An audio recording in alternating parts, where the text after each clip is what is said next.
Good morning. I hope you're well and already focused on Jesus. Listen to these words of Jesus in Matthew chapter 5, the Sermon on the Mount.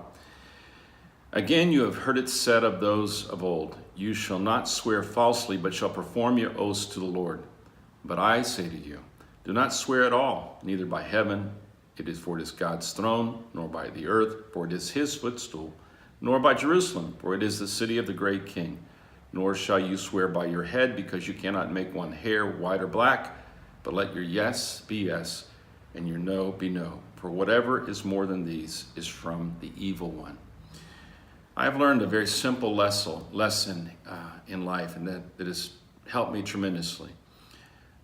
Jesus is God's great simplification.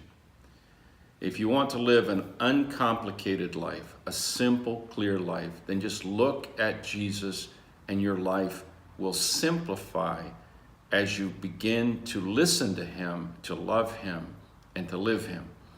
And a life of simplicity is a great conquest. I've also learned that complexity is of the devil.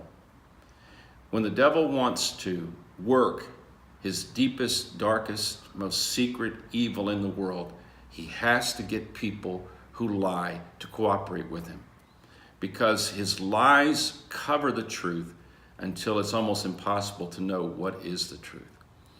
For a believer in Jesus, for a disciple of Christ, we must come to the place where we value the simplicity of yes and no. It's telling the truth.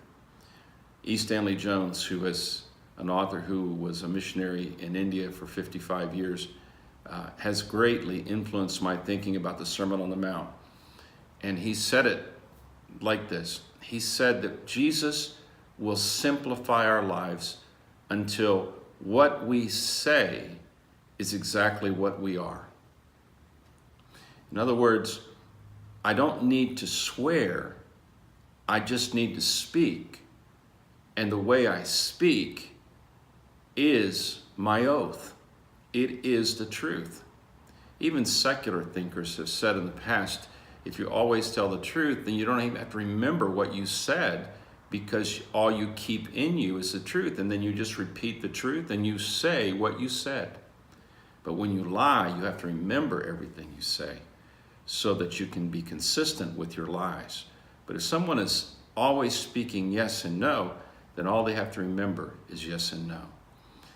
There are so many places in the world, and it's this way here in Brazil, where if you want to get anything done, you have to get document on top of document on top of document and stamp on top of stamp. Sometimes when I try to get something done here in Brazil, I have to get 6 or 7 stamps on a document that just prove that I'm the person who signed it. And it's amazing how complex it is. Why is that? Because there's so much hidden going on. And hidden things are so difficult to unearth that you have to force a person on the front end to prove they're telling the truth. A Christian should always be telling the truth. Every time that we go beyond yes and no, we complicate our own life, we complicate the life of those who depend upon us, we complicate the culture. And another person said one time, God does not lie, and he never delegates to us permission to lie. We need to listen to these words of Jesus. He is the great simplification. He is the way. He is the truth. He is the life. He is God revealing the simplicity of perfect love. And he wants me with my words.